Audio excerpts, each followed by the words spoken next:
OpenAI appears to be addressing recent security concerns with a new addition to its board of directors. The company announced last week that retired General Paul Nakasone will be joining the board. He's also sit on a newly formed Safety and Security Committee. Nakasone was director of the NSA, which is causing a lot of the crazy right to go crazy about this and saying it's a deep state, and led, including Elon, I think, and led the U.S. military's cyber command before stepping down early this year. He's very well regarded, but again, this is a big appointment. OpenAI said in a statement that this appointment underscores a growing significance of cybersecurity.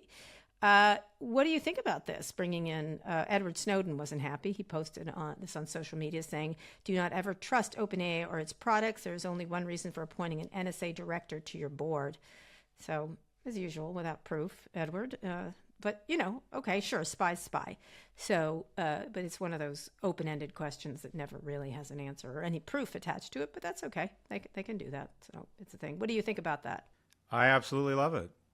Anyone who's an Army general and works their way up as someone, General Nakasone isn't, this isn't a very impressive person. And also this person has proven themselves a patriot. And for all these weirdos on the far right that think there's a deep state, and for all these weirdos on the far left that are under the assumption that the peace is a natural right, that it's not something that requires constant vigilance and sacrifice, the NSA does an amazing job keeping Americans safe. And it's important that we have laws that keep them in check. But at the same time, I worry that America has become so naive to this notion that peace is a right. It is not. It is earned, and it is not the natural order. As soon as people can come for our Netflix and Nespresso, folks, they will. And they won't do it by interesting, nice means. They'll be violent about it, just as we need to be violent and smart about protecting our borders. So to have someone like this on the board of OpenAI to occasionally raise his or her hand and say, you know what, that is a threat to America, and I'm not down with this. I love having this guy on the board of OpenAI. I think it's a wonderful thing. It's interesting because it sort of sets up these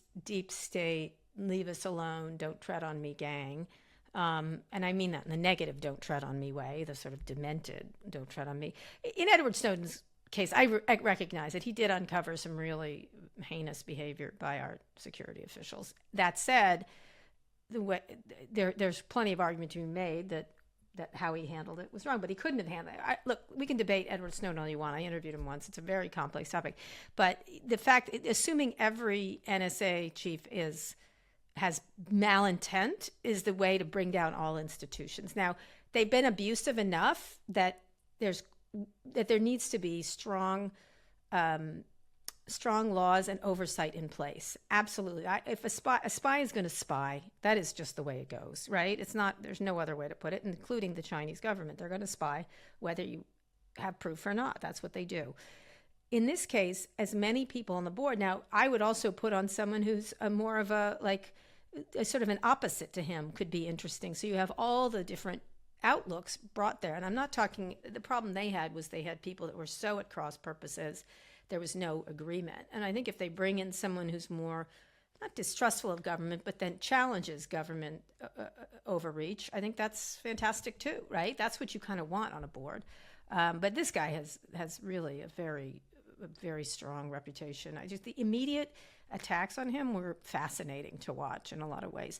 Speaking of OpenAI, they're further angering all the PR crowd. CEO Sam Altman has told some shareholders that the company is considering changing its governance to a for-profit business that a nonprofit board doesn't control, according to the information. I'm shocked. What? I'm shocked. What? They are a profit company. One goodness. option for forming a for-profit benefit corporation similar to what Anthropic and XAI have in place. You can explain what a for-profit. I don't understand it. Altman said the restructuring conversations are fluid and that he and his fellow directors can end up taking a different approach. Oh, come on, Sam. Come on. You can't stand that nonprofit situation. So OpenAI reportedly is on pace, by the way, for a $3.4 billion of annual revenue. Well done. If OpenAI did become a for-profit company, what's your prediction for an IPO? They just hired a very well-regarded person, Sarah Fryer, who was a former CEO of Nextdoor, and as his chief financial officer, she used to work for Square. Yeah. She's terrific. She dealt with IPOs at Nextdoor as well as Square, as Yeah. I've said. What is that called now? I forget the new name for Square. I call it Square still. Block? Uh, Is that what it's called? Whatever. I don't know. I don't know what it's called. But anyway, Square is what I call it. But what do you think about this? Talk about this a little bit. So all of the stuff about the drama at the board and it going back and forth and whether, and Sam being fired and then rehired, it's a bit of noise because now OpenAI, in the last 6 months, they have doubled their revenue base. They're kind of running away with it. And if you look at their run rate right now relative to their valuation, they're actually the most reasonably valued company in AI, despite the fact that they're the leader. They are clearly putting on their best dress for an IPO because the individual that you reference is an incredibly street. It's like when Google brought in Ruth Porat, and she wasn't there to take them public, but this is a very street-friendly hire. So they're clearly getting ready for an IPO. And all of the kind of noise around OpenAI, I saw these numbers on how they're doing. They are running away with it. You know what they have, Scott? What's that? They've decided to be Google and not Netscape. That's what it is. I see what you're saying. Netscape had it and then lost it. Google almost lost it and then had it, right? They really pushed aggressively. It's also expanding into healthcare with a cancer co-pilot. It's working with Color Health to develop an AI assistant using OpenAI's GPU. They're doing deals all over the friggin' map. Like they're like running circles around the competitors. But go ahead. No, you're exactly right. They are. I mean, we have a tendency to focus on the soap opera end of this, but despite all of this distraction, they are growing their revenues faster. Mistral, this company in France, which I think will do well because I think a lot of European companies and regulators would like an AI company in Europe to emerge. Mm-hmm. But if you look at just sheer revenue growth and size of revenues, it's NVIDIA and OpenAI are sort of running away with it.